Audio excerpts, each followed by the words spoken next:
Oi, gente, boa noite. Eu sou a Carol Nogueira, estamos falando aqui de Brasília, nessa transmissão pelo Facebook. Estamos falando da Cervejaria Criolina, que gentilmente nos cedeu esse espaço para essa transmissão e essa festa que teremos logo mais para o lançamento da narrativa transmídia dos vídeos do Grande Sertão. Uma realização da WWF com a produção da Comova, que é uma produtora aqui de Brasília. A gente tem vários convidados aqui com a gente para essa transmissão. Antes eu quero apresentar para vocês o Júlio César Sampaio, que é coordenador do programa Cerrado Pantanal da WWF Brasil, o Colby Soares, que é analista de conservação do programa Cerrado Pantanal da WWF. Eles vão conduzir com a gente esse debate sobre essa narrativa transmídia.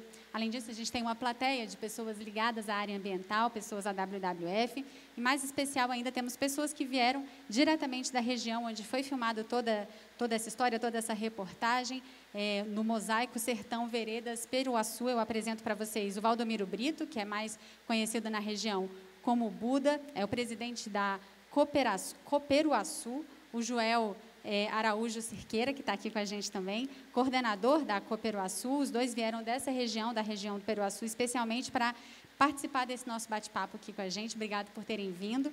Do Grande Sertão também temos um convidado ilustre, o Elcinho, que vai recitar para a gente trechos do Grande Sertão Veredas, é parte do trabalho dele lá na região. Obrigada, gente, pela presença de vocês. Quem também está aqui com a gente é a Letícia Campos, que é comunicadora do WWF, e hoje vai ajudar a gente também na interação aqui com a plateia. Por fim, a gente tem aqui também o músico Cacai Nunes. Cacai, fala oi. Grande violeiro, pesquisador musical aqui de Brasília, que toca esse projeto super legal chamado Forró de Vitrola, que vai estar aqui tocando com a gente na noite de hoje. Para quem está assistindo a nossa narrativa Grande Sertão, ela já está disponível online, você pode acessar pelo endereço medium.com/Grande Sertão, ou então acesse pelo post da WWF no Facebook.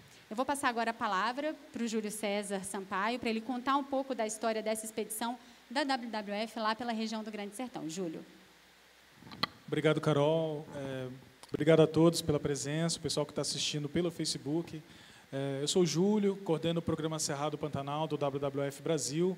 O WWF já atua nessa região desde 2010, né? Então, desde 2010 que nós desenvolvemos projetos de conservação na região do Grande Sertão Veredas, Peruaçu, e é uma região super importante e prioritária para o nosso trabalho de conservação.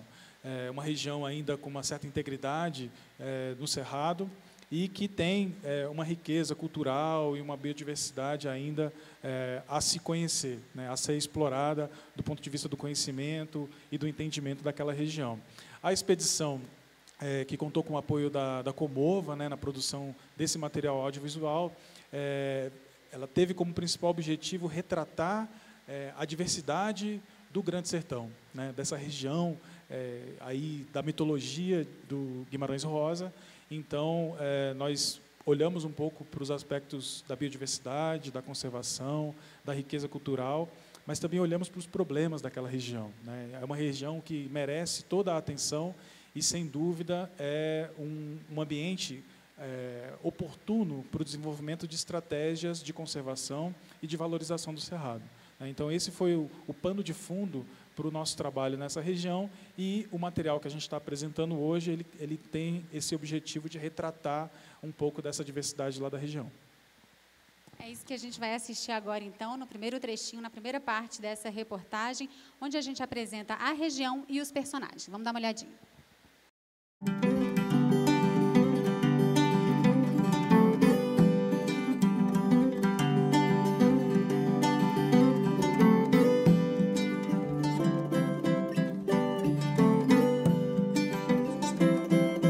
Eu moro aqui há 51 anos, eu conheço de ponta a ponta, é um lugar maravilhoso, rico, tem mangaba, tem piquizeiro, tem cabeça de negro, uma medicina que o cerrado brasileiro nosso são tão rico, todo ano ele tem fruta, tem alimentação, não só para o ser humano, como para a nação, para os bichos. Se manter o cerrado em pé, e se deixar a árvore lá, só tem ela pro resto da vida. Então por isso é que a gente capricho para manter ele.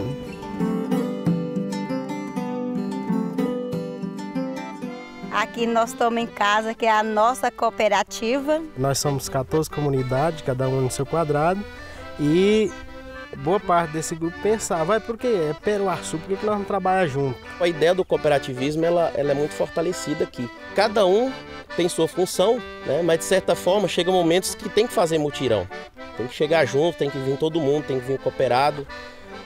Então acaba que eles se revezam muito nas ações. Se vir aqui procurando uma estrutura gigante, talvez não vá achar, estrutura física. Se vir aqui procurando uma fábrica com máquinas gigantes, não vai achar, mas vai achar pessoas dispostas a trabalhar, a produzir, né? Vai achar união, vai achar produto de qualidade.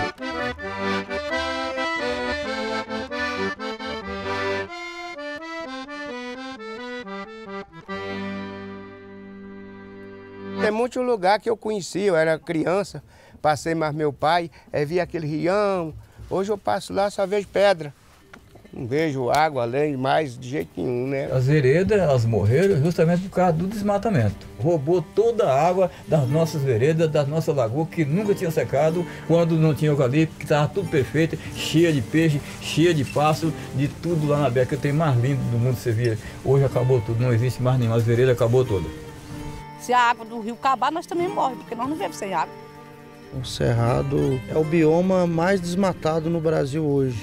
Desmata-se 2 vezes mais no Cerrado do que na Amazônia. Nós estamos perdendo biodiversidade, nós estamos perdendo os recursos naturais aí, as riquezas das plantas medicinais do Cerrado, os frutos do Cerrado tão importantes para essas comunidades que trabalham respeitando o meio ambiente, utilizam esses recursos naturais da melhor forma, mas que contribuem também para manter essa biodiversidade. E só existe biodiversidade porque existem comunidades, pessoas que estão aí lidando com esses recursos, sabendo tirar da natureza, deixando ela mais rica, né, ao invés de deixando ela mais pobre, né? Eu gosto de dizer que só tem floresta porque tem indígena e só tem cerrado porque tem essas pessoas aqui, senão não teria. Tá vindo aí a nova geração aí, talvez eu não vou precisar lá na frente, mas meus netos, meus bisnetos, tataranetos que tá vindo aí, vai precisar. Nós temos que trabalhar em cima para reservar a nossa água, que a água é vida. Nada desse mundo vive sem água. Então é uma coisa que eu perco sono com isso, né?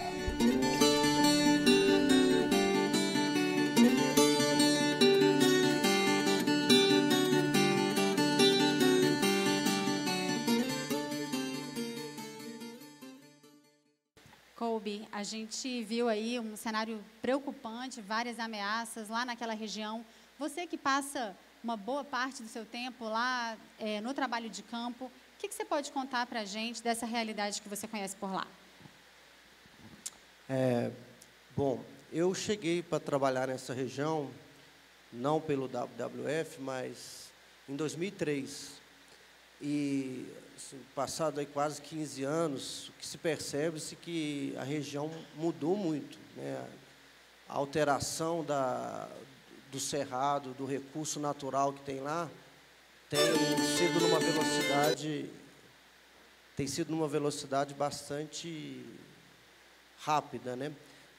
Por exemplo, o WWF faz um monitoramento da cobertura do uso do solo, né, do que tem de cerrado e o que está sendo desmatado. E de 2010 a 2012, tinha cerca de 80% de cobertura vegetal do cerrado protegido. Sendo que o mapa mais recente de 2016, esse percentual já caiu para 63%. Então, esse desmatamento está se dando numa velocidade bastante preocupante, né? E esse é um território, é um mosaico de unidades de conservação, são 14 unidades de conservação, 2 terras indígenas, áreas quilombolas. Então, são áreas propícias para a conservação da biodiversidade, mas que nem o fato de ser uma área protegida tem servido para conter o desmatamento. E isso muito nos preocupa, né? Você citou alguns dados sobre o desmatamento. É justamente esse o tema do vídeo que a gente vai ver agora, que traz também um pouco da realidade da água lá naquela região. Vamos dar uma olhadinha.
Júlio, além dos dados preocupantes que o vídeo traz, ele aponta para essas comunidades, para essas cooperativas, para essas comunidades tradicionais, como guardiões desse bioma, dessa região. Você pode falar um pouco sobre o papel dessas pessoas e do trabalho que é feito lá nesse sentido?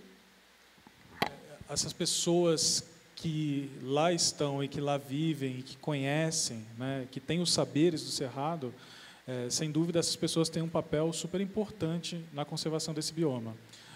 Como o Kobe falou, o vídeo retratou isso também, o Cerrado é hoje o bioma mais ameaçado no Brasil.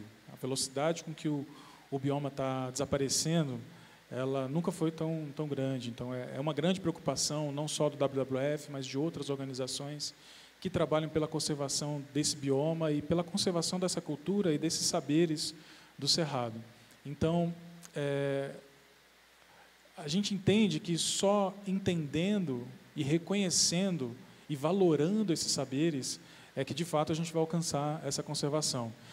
Então, essas pessoas, né, como os colegas do Sertão que estão aqui, Buda, Joel, que conhecem, que trabalham, que vivenciam essa riqueza, o papel deles é super importante, né? E o WWF vem trabalhando nessa cooperação, né, nessa cultura cooperativista, e na reunião desses saberes, justamente para alcançar o reconhecimento e a valorização devida a esse bioma tão castigado. Vamos aproveitar para ouvir vocês. Então, eu queria ouvir um pouquinho o Buda, o Joel, sobre o trabalho de cooperativismo que é feito lá, a experiência de vocês e como que isso conecta vocês àquela região e dá consciência da necessidade de preservar o meio ambiente. Já me apresentaram, meu nome é Joel, faço parte da coordenação da Cooperaçu, ajuda a diretoria nas ações, né? É muito gratificante ver o resultado do trabalho, né? Principalmente para a gente que acompanhou, né? Toda a parte de produção, que não é fácil, né? Às vezes, quando vê pronto, é muito bonito, mas lá tem muita dificuldade, né? O trabalho que a gente faz na base também não é fácil, é um trabalho muito árduo, né? Mas é um trabalho muito gratificante. Eu costumo dizer, pessoal, que assim, é um lugar de dificuldades, mas de gente muito feliz, né? Que mesmo diante das dificuldades que o Cerrado já tem, principalmente a região nossa, que também é semiárido, né? É cerrado e ainda semiárido, chove muito pouco, e ainda nos últimos 5 anos, essa chuva que era pouco, praticamente ela está quase nada, né? Então, essa dificuldade, ela aumenta cada vez mais, né? Mas é muito gostoso quando você vê, como está no vídeo aí, essas pessoas sorrindo, né? Então, assim, trabalhando com fruto do Cerrado, gerando renda, né? Vendo o pão de cada dia saindo do Cerrado. Então, assim, aquilo que no passado era tido como atraso, porque tinha-se a visão que o Cerrado em pé não gerava renda, que para ter renda tinha que botar o Cerrado no chão, né? Ou tinha que fazer carvão, ou tinha que ir para a agricultura. E hoje isso já não procede mais, né? Então, esse pessoal já conseguiu entender que do Cerrado se tira recurso, se tira renda também, com ele em pé, né? Ali foi passado no vídeo a cooperativa, o trabalho da cooperativa, da Cooperaçu, mas não somente da Cooperaçu, os trabalhos da região do Pandeiros, o Nego, né? Então, eu conheço todo esse pessoal, a gente já trabalha com essa turma há um bom tempo, tá? E realmente é muito gratificante. Então, assim, eu brinco com eles que não é um trabalho, não é uma missão que a gente tem, e a gente vem tocando isso com muita garra, tá? Eu brinco com o pessoal que, às vezes, quando você tem uma pessoa com dificuldade, né, se ela não tem onde se sustentar, uma hora ou outra ela vai desistir. Quando você tem parceiros como o WWF, quando o trabalho é feito em cooperativismo, com a união, quando um cansar, os outros estão dando suporte, né, para seguir a caminhada. Então, assim, é muito gratificante. A gente agradece por estar aqui, tá? E é isso, estamos à disposição. Buda, fala um pouquinho também da sua experiência lá e também desse trabalho de valorização do Cerrado frente ao agronegócio, né? Que em todo lugar, em todo o Brasil, e imagino que lá também seja uma grande força também ameaçadora para o meio ambiente. Primeiramente, eu peço desculpa, né? Eu estou rouco. e eu não sei se eu vou poder falar muito. Mas, assim, eu queria me apresentar primeiro, né? Meu nome é Valdomiro, mais conhecido como Buda. Estou presidente da Coperuaçu, né? E, como você fala, acredito que isso é um mal no Brasil inteiro, né? E o Cerrado é um dos que está sendo mais agredido pelo agronegócio. A gente se organizou com a ajuda dos parceiros, e WWF é um desses parceiros que está aí com a gente desde o início, que nasceu a Coperuaçu. Antes a gente trabalhava cada um na sua comunidade, né, na medida do possível, tentando preservar o que se tinha. Às vezes, muitos daquelas comunidades também, devido ao agronegócio, trazer uma nova ideia, uma nova perspectiva, tida como boa, muitos pequenos também acabou querendo seguir esse modelo, né? E com esses trabalhos que veio dos parceiros, mostrou para ele que o que a gente já fazia antes, que é o correto para se manter o Cerrado em pé. Afinal, o Cerrado é a caixa d'água do país, ou talvez do mundo, não sei, né? Eu não sei, não, tenho certeza que sim, né? Que tem uma calha embaixo que recebe toda essa água, que a gente se beneficia dela. E eu vejo a Coperuaçu um meio de mostrar para as pessoas que aquilo que eles já faziam para só o sustento, de forma, como é que se diz, só para cozinhar e comer, ele pode comercializar e potencializar mais ainda, mantendo as árvores em pé, né? Que é um dos grandes trabalhos. É tanto que até no início, quando a WWF chegou por lá, acho que 2010 ou 2011, né? Acho que o primeiro que foi lá ficou até um pouco arrepiado comigo, né?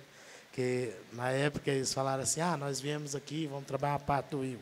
Eu falei, camarada, vou ser bem sincero com você, trabalha só um lado do rio, mas antes não trabalhar, né?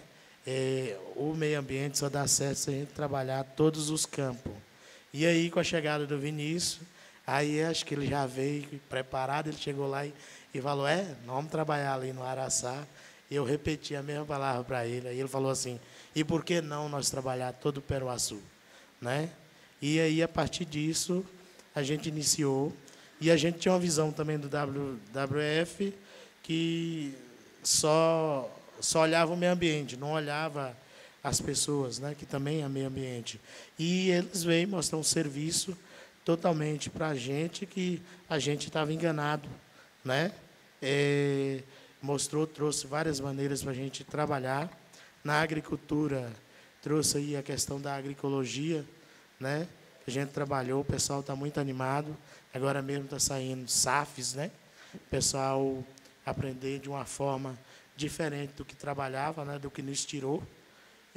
Hoje a gente vê assim a maneira de trabalhar junto com árvore frutífera, nativa, roça. Então, isso para a gente foi muito bom. E a cooperativa é um meio de estar juntando todas essas comunidades do entorno que temos. Hoje nós temos lá, só que está participando da Coperuaçu, 14 comunidades e 8 associações, que hoje a gente trabalha mais junto, né? Cada comunidade dessa tem 10 ou 15 pessoas que participam dentro da Coperuaçu e que partilham dessa visão, que o meio ambiente é importante, né? Que a gente não tem como sobreviver sem o meio ambiente. Até aqueles que tinham mudado a ideia, né, tá voltando e vendo que a necessidade é essa, até porque o terço médio do Peruaçu secou e a gente vê que sem água não tem nada, né? Com água, há vida, há tudo. Legal. Né? Então, para a gente tem que, mais do que nunca, defender o cerrado, defender as matas e manter, trabalhando, aprender, como é que se fala, outras formas, que a gente está aprendendo, de se trabalhar. Legal. É isso, acredito. Obrigada, Buda. Elcinho, daqui a pouco a gente volta com você. Para quem está acompanhando a gente pelo Facebook, está aqui em Brasília, lembrando, para vir aqui para a Cervejaria Criolina, onde mais tarde vai acontecer, a gente vai continuar por aqui com uma grande festa, com forró de vitrola com Cacai Nunes, que está por ali. A gente reforça o convite, então. Letícia, você que está aí dando uma olhada no público, no pessoal que veio aqui acompanhar com a gente, será que alguém tem alguma pergunta para fazer aqui para os nossos coordenadores? E aí, gente, plateia, o pessoal aqui, a maioria do WWF, mas eu queria saber de vocês se tem algum ponto que queira abordar, já que a gente trouxe aqui nossos parceiros de campo e que tem muita novidade para contar.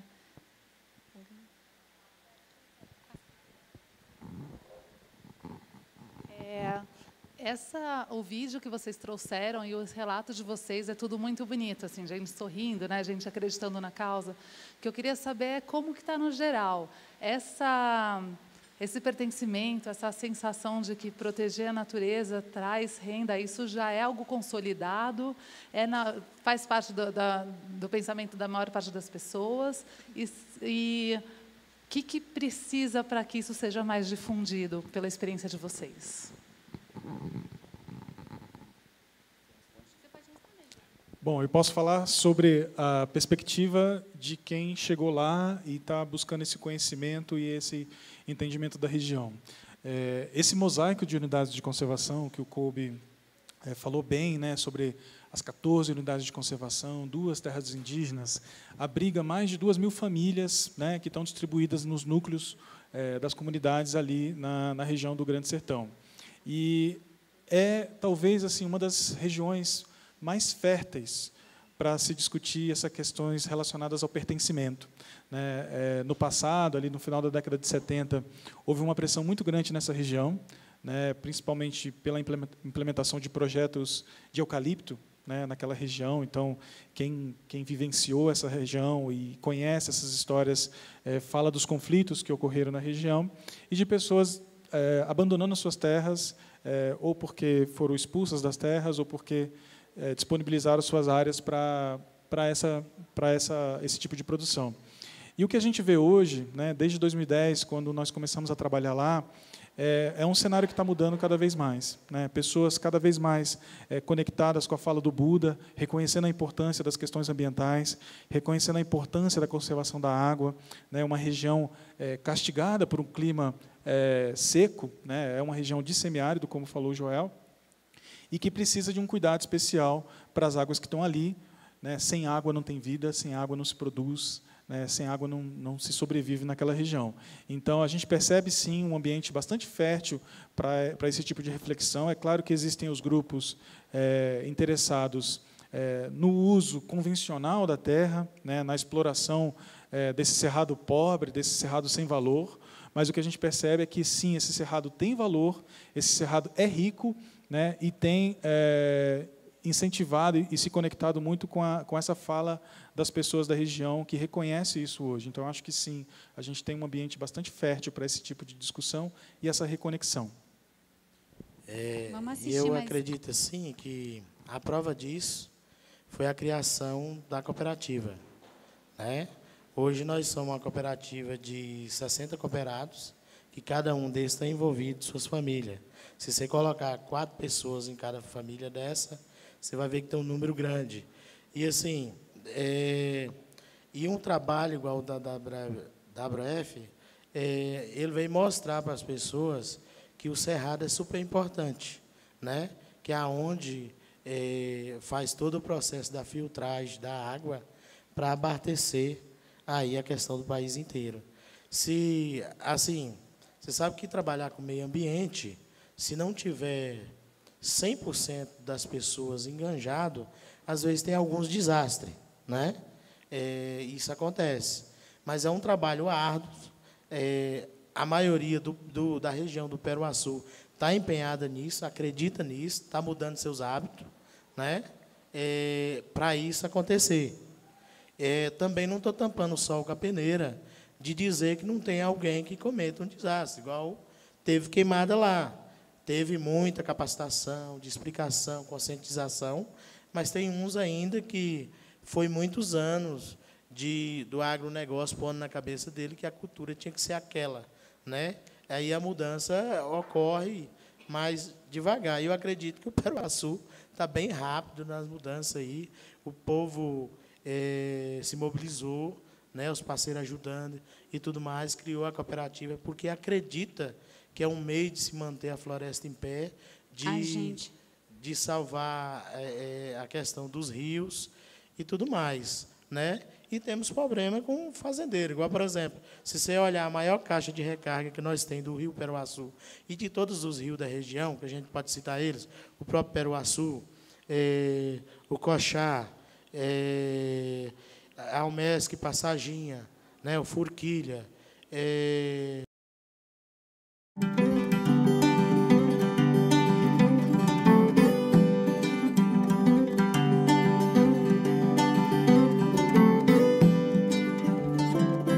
Eu observei na natureza e eu vi que na natureza tem muita coisa que dá para o ser humano viver. Muitos anos atrás eu já vi que meus avós, eles já usavam tirar o vinho do jatobá para curar a ferida, livrar da dor na perna e também ajudar o intestino a destruir alguma coisa ruim que nós comemos hoje em dia. Para tirar esse líquido para nós, tem que chegar numa hora daquela, tem que estar bonitona, sadia, olhar para ela, pé a cabeça, a gente vai lá, fura ela numa certa altura, ela vai sentir o impacto do furo. Aí o que acontece? Ela tem as suas defesas. O oxigênio lá por volta, quando dá noite, ela puxa o material do oxigênio. A raiz também vem cá, puxa um outro material. As duas vão encontrar lá na broca onde está o tumor. E elas vão criar o líquido para sarar aquele broca que foi furado. É longo o tratamento, isso é em torno de 6 meses para ela vir sarando. A gente fura nessa distância mais ou menos de 30 centímetros e ele vai lambuzando e vai sarando e vai apertando, sarando e ele vai desperdiçando e eu vou aproveitando tudo. Um prazo de 6 meses ele termina de sarar e se eu quiser eu tenho que furar do outro lado, furar uma outra árvore, que é aquela já sarou. Uma árvore dessa, para ela dar esse líquido, ela tem que estar pelo menos de 50 anos para dentro. Mas a gente tem árvore aí de 300 anos e fornecendo líquido para nós viver.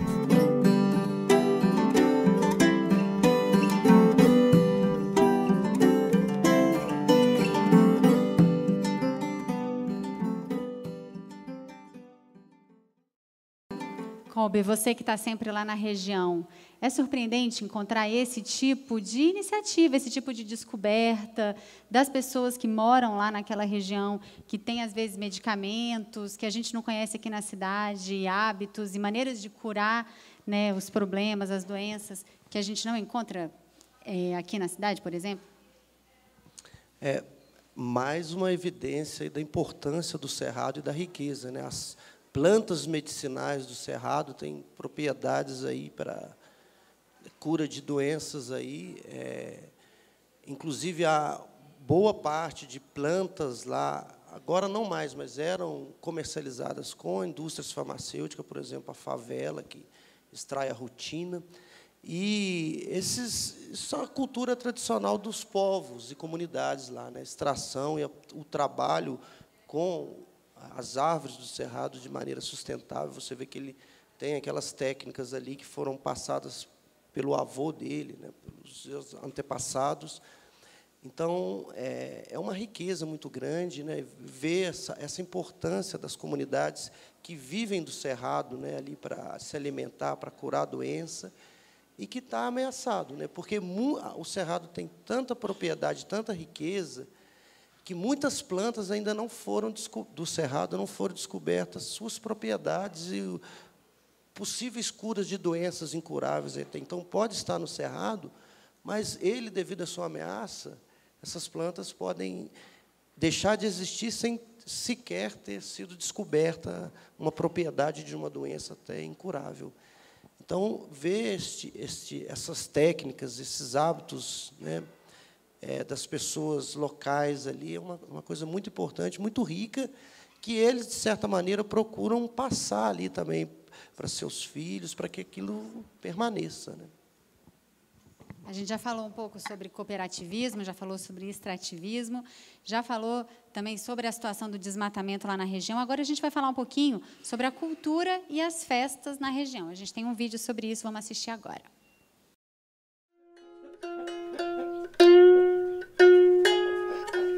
Eu ainda era moleque, ainda vi umas Rebeca tocando nas folias. Eu gostei, achei bonito o som. Mas não tinha... Aqui ninguém fazia. Meu avô fazia, mas só pra ele mesmo, ninguém usava. Aí inventei de fazer uma e fiz a primeira, comecei a aprender a tocar. Aí continuei fazendo, gostei do serviço e continuei, né? Até hoje estou fazendo.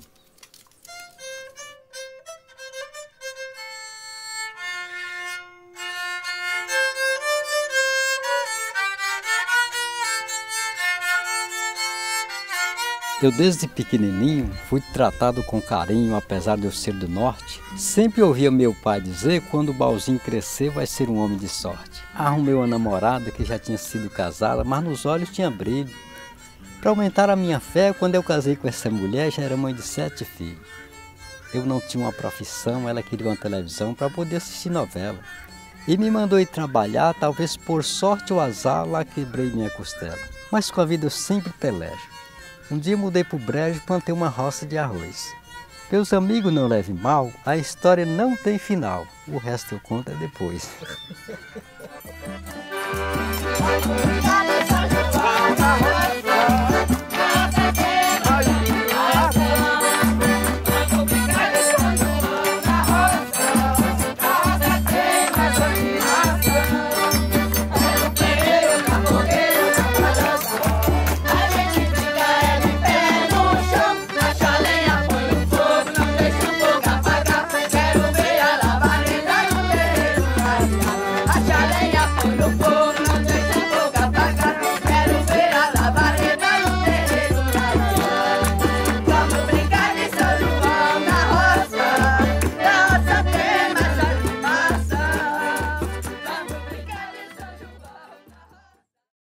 Para comentar esse vídeo, eu vou chamar o Cacai Nunes, que é pesquisador musical, sabe tudo de música regional, conhece muito de forró.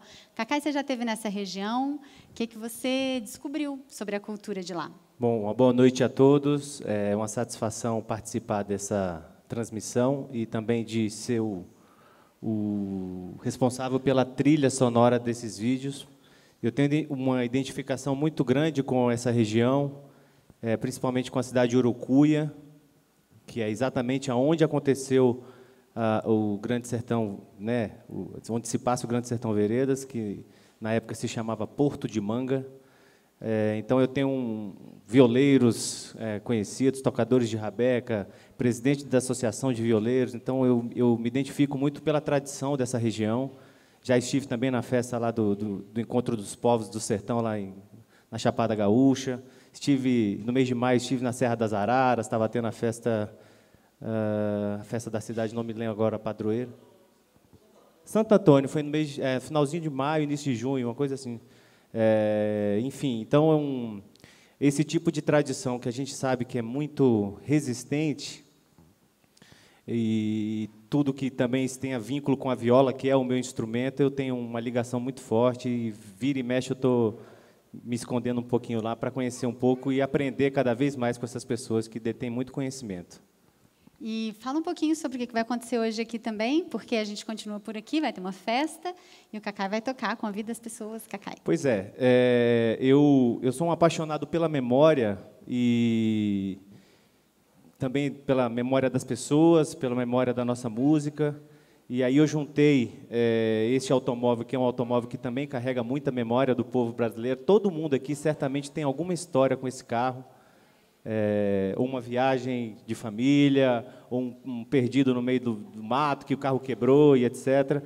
Então eu estou realimentando a memória desse carro e carregando também um repertório de música tradicional, no caso aqui de música nordestina, forró pé de serra, tocado somente em discos de vinil, que é uma outra paixão. Então, o repertório aqui hoje vai ser para dançar coladinho mesmo. E quem estiver em casa assistindo e quiser vir para cá, na Cervejaria Criolina, daqui a pouco a poeira aqui vai subir. Hoje à noite vai contar também com o Guilherme Lobão, que é um crítico de gastronomia, pesquisador e grande cozinheiro que desenvolveu um prato especial para a gente, uma paella do Cerrado. Vai estar aqui também nessa noite de hoje, essa noite super especial. Antes da gente encerrar, a gente queria passar a palavra para o Elcinho, que é lá da região também, conhece tudo do Grande Sertão Veredas, da obra do Guimarães Rosa. Conta um pouquinho da sua história, Elcinho, e fala o trecho que você separou para encerrar essa transmissão aqui com a gente. O microfone está aí?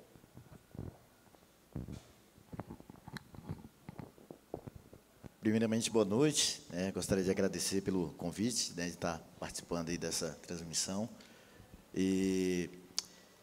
Eu comecei a trabalhar no Grande Sertão Veredas, eu já tinha um curso de condutor, mas depois eu comecei a trabalhar de brigadista, porque o parque era fechado para visitação, e eu estava querendo conhecer já, né, para poder já conduzir o pessoal quando abrir e tal.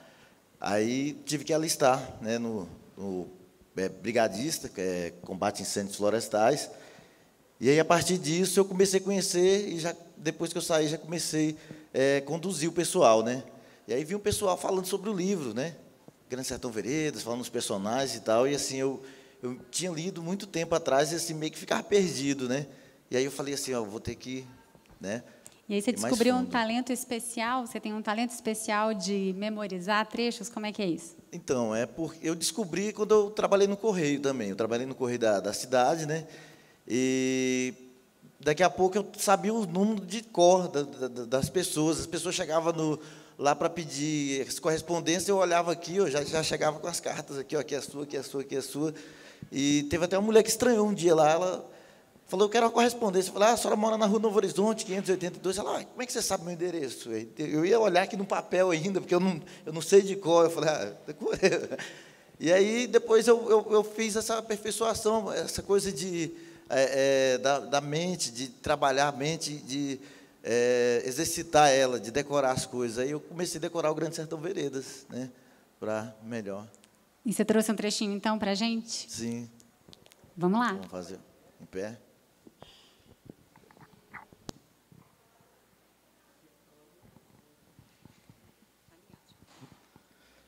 Os gritos, tiros, que foi mesmo que eu primeiro ouvi?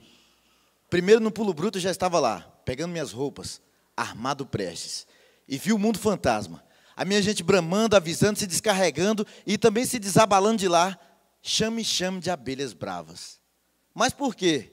Eu desentendi. E tornei a entender depressa demais que o inimigo deve se estourar. Tudo repentemente, da banda outra, lugar de onde não devia de vir. Nem ali possível de ser esperado. Eles eram quantidades, crua e cru, que avançavam avançando como que já ia tomar o paredão as casas na ponta do arraial. Estarreci. Que na prima da minha ausência, o muito mundo se acabava. Tudo diferente da cartada. E eu sei que é estupor, que eu tinha pegado calça e camisa em mão e esbarrei num demorado sem termo no meio de me revestir. E eu num latejo frouxo pensando, não chega em tempo, não adianta, não chega em tempo nenhum. Sei lá o tanto que isso durou, e eu vi meu pessoal avançar também com bravura e diligência na outra ponta, a modo de impedir que o arraial fosse tomado. Porque o paredão era uma rua só, e aquilo ficou de enfiado com um cano de bala. Era a cara pura da morte, a Vave. Marcelino Pampa, logo esse, nem olhou ninguém, curvou o corpo, quase se quebrando em dois, e encostou a testa no chão, e largou tudo. Espareceu as mãos e bufou da boca diversos 2 feixes de sangue. Sangue dele semelhava que um boi nele tivesse pisado. E eu desfechei 10 para frente, vingando fosse, daí vigiei. Um homem morre mais que vive, sem susto de instantaneamente, está ainda com remela nos olhos, ranho moco no nariz, cuspe na boca, obra e urina, e resto de comer nas barrigas. Mas Marcelino Pampa era ouro, merecia lágrimas de alguma mulher perto, mão tremente que lhe fechasse bem os olhos, porque não se vê outra assim, com um tão legítimo valor capaz de ser e valer, sem querer parecer. Mas a gente tinha conseguido firmar a possessão. Agarramos mais da metade do arraial, do arruado, o sobrado restou nosso. Com anseio, olhei para muito ver o sobrado rico, da banda da mão direita da rua, com suas portas e janelas pintadas de azuis, tão bem esquadriada. Aquela era a residência alta do paredão, soberana das outras. Aquele sobrado era a torre. Assumido o superior nas alturas dele, é que era para um chefe comandar. Regeu todo o tantão de guerra. Eu fui. Rastejei, tomei saída, conforme tinha de ir, pelos quintais das casas. Ainda virei relanceando, sempre queria ver de Adorim. O querer bem da gente, se despedindo, feito riso e soluço nesse meio de vida. O Senhor escute meu coração, pegue no meu pulso. O Senhor avista meus cabelos brancos. Viver, não é? É muito perigoso, porque ainda não se sabe, porque aprender a viver é que é o viver mesmo. O sertão me produz, depois me engoliu, depois me cuspiu no quente da boca. O senhor crê, minha narração, o diabo na rua, no meio do redemoinho. O senhor soubesse, de Adorim eu queria ver, segurar com os olhos. Escutei o medo claro nos meus dentes, o Hermógenes desumando o dronho nos cabelões da barba. De Adorim foi nele, negasse-eu com a quebra de corpo gambetou. E eles sanharam, embaralharam, terçaram de sopetão e só. E eu, estando vendo, tricheio, aquilo rodou encarniçado, os rodão de tal, dobrava para fora e para dentro, com braços e pernas rodejando como quem corre nas entortações. O diabo na rua, no meio do redemoinho. Assim, mirei e vi. O claro, claramente. Aí de Adorim cravar e sangrar o Hermógenes. Cravou no vão. E ressuscitou alto esguincho de sangue, porfiou para bem matar. Soluço que não pude, mas que eu queria o socorro de rezar uma palavra que fosse, bradado, imundo e secou. E só valeu em mim por prestígios do arrebatado do momento, foi poder imaginar minha Nossa Senhora sentada no meio da igreja. Gole de consolo, como lá em Becha era feio de morte, sem perdão nenhum, que engoli vivo, gemido de todo ódio, os urros. Como de repente não vi mais de Adorim. No céu, um pano de nuvens. De Adorim tinha morrido 1000 vezes mente para sempre de mim. Eu sabia e não queria saber. Meus olhos marejaram. E a guerra, eu disse, chefe, ganhamos, que acabamos com ele. João Guaiá e o Fafafa, com um dos nossos, ainda seguiram perseguindo os restos, derradeira demão. João Coclis deu resposta. O Hermógenes está morto, remorto matado. Quem falou foi o João Curiol. Morto, remorto, o do demo. Havia nenhum Hermógenes mais. Como estava vindo abrir aquele quarto, trazendo no corredor a mulher do Hermógenes. Ela visse. A senhora chegue para a janela, dona, espie para a rua, o que o João Coclis falou. Aquela mulher não era Malina. A senhora conheça, dona, o homem endemunhado que foi, mas que já começou a feder, retalhado na virtude do ferro. Aquela mulher ia sofrer? Mas ela disse que não, sacudindo só de leve a cabeça com um respeito de seriedade.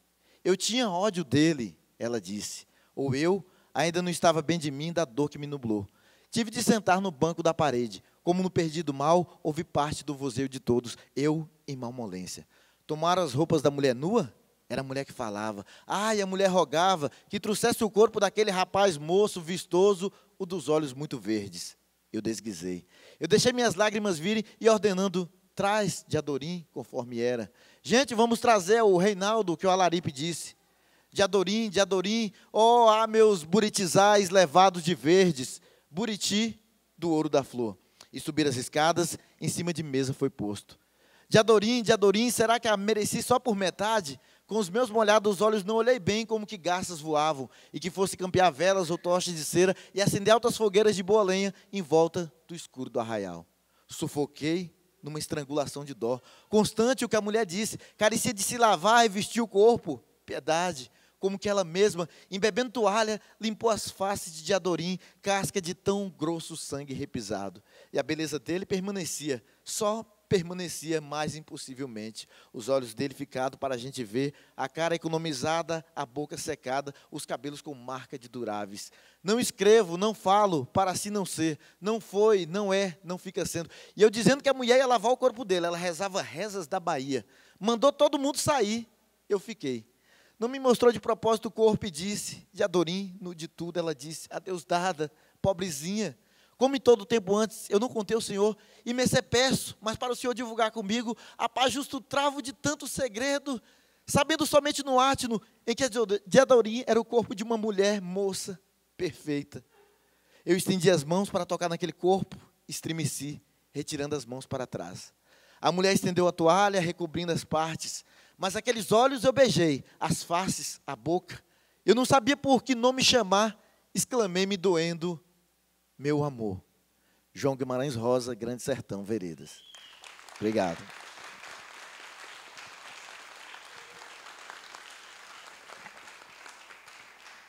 Assim, obrigada.